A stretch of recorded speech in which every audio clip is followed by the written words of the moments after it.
صلی اللہ علیہ وسلم۔ میں نے کل سارا دن ہاسپٹل میں گزارا ہے۔ رات کو مجھے پتہ چلا کہ کچھ اور بھی یہاں ہمارے مہمان علماء نے آنا تھا تو نہیں آ رہے۔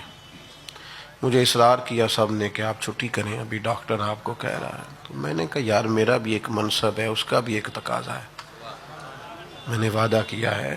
اور پھر یہ ہے کہ میزبان کس کس کو جواب دے گا؟ کچھ تو کہنا ہے تو سدیا ہی نہیں سی، ایویں نہ لکھیا سی، اور آپ نے ہمیں جب بندے جمع کرنے کے لیے فلاں فلاں کا ذکر کر لیتے ہو۔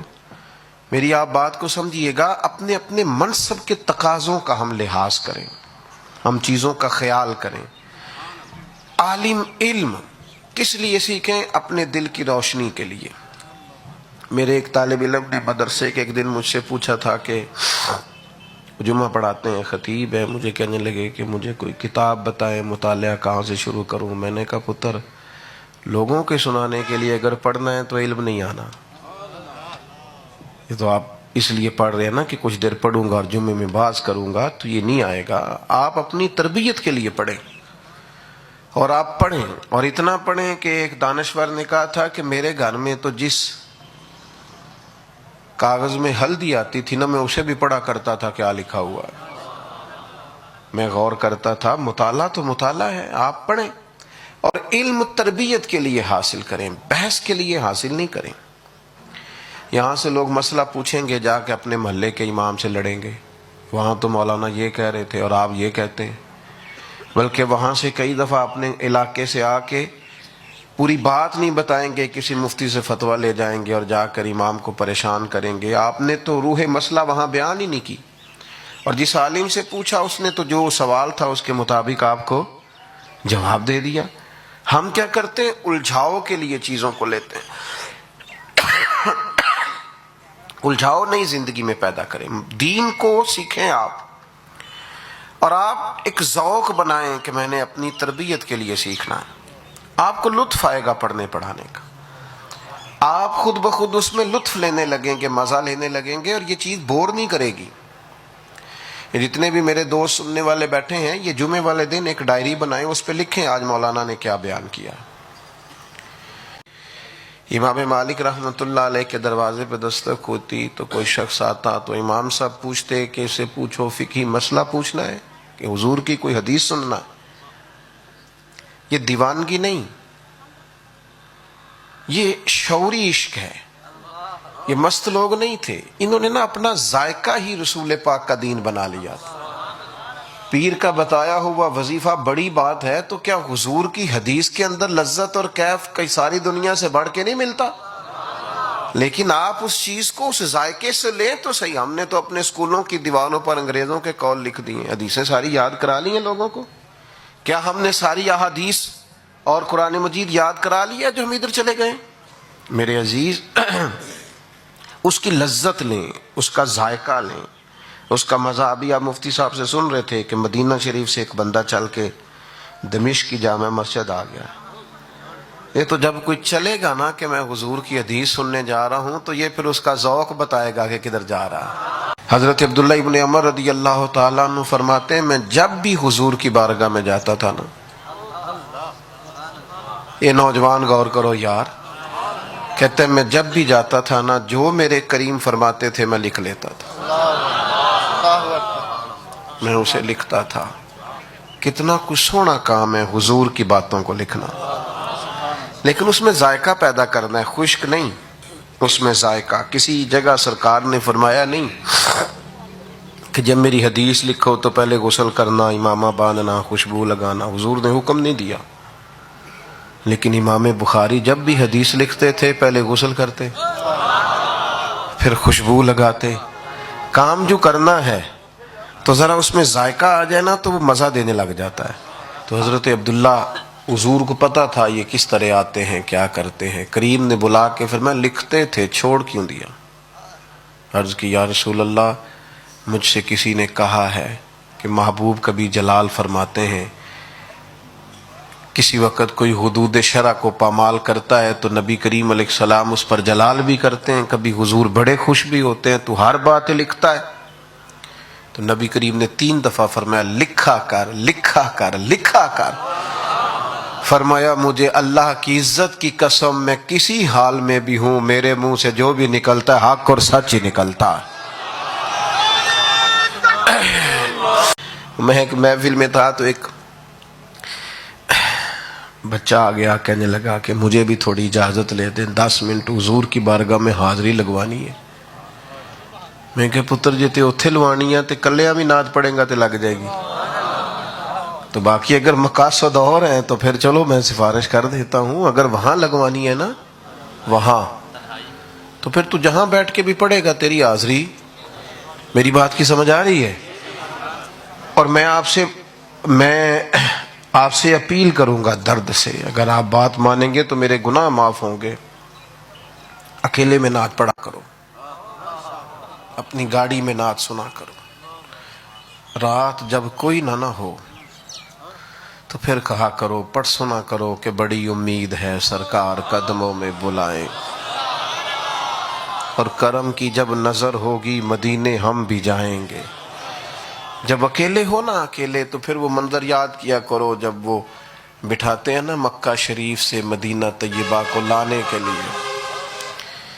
تو اس منظر پہ فاضل بریلوی نے کہا تھا اب سواریاں سج گئیں، اب عمرے ہو گئے، حج ہو گئے، اب سوئے مدینہ روانگی ہے.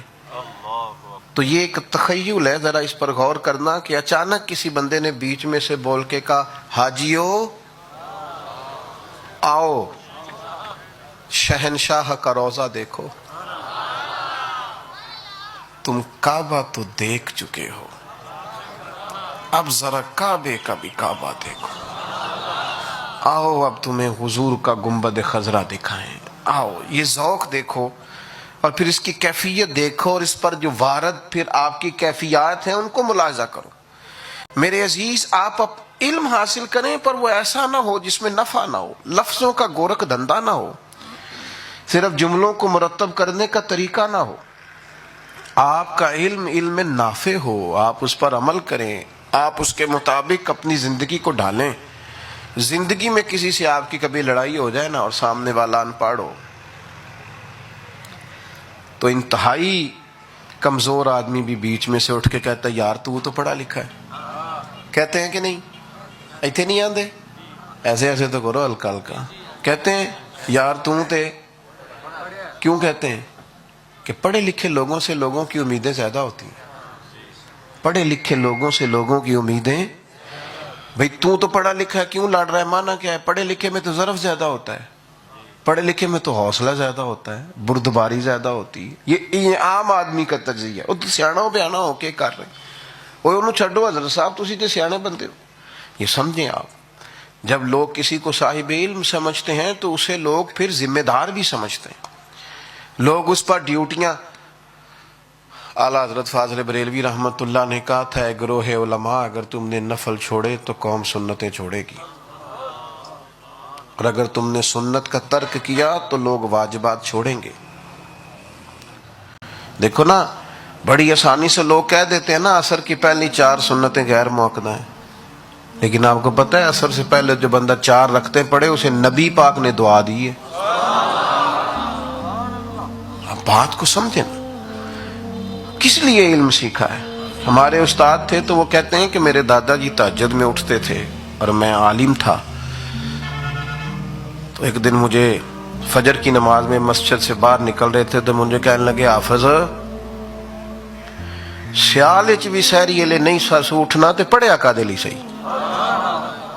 اے ان پڑھ ہو کے سویرے میرے جیسے مولوی تو ویسے ہی حدیث یاد کر لیتے ہیں نا کہ نبی پاک نے فرمایا کہ عابد عبادت کرتا رہے اور عالم عشاء سے فجر تک سوتا بھی رہے تو پھر بھی درجہ عالم کا زیادہ ہے. او بھائی یہ تو حدیث بالکل ٹھیک ہے، پہلے تو بتا تو سمجھتا ہے اپنے آپ کو عالم، پہلے یہ بتا، اور پھر یہ بتا اگر تو کہے میں سمجھتا بھی ہوں تو یہ حدیث امام اعظم کو بھی تو آتی تھی نا، غوث اعظم جیلانی کو بھی آتی تھی، اور ان سے بڑا عالم بھی کوئی نہیں، لیکن ان کے تو مسلح آباد رہے، ہمیشہ آباد رہے.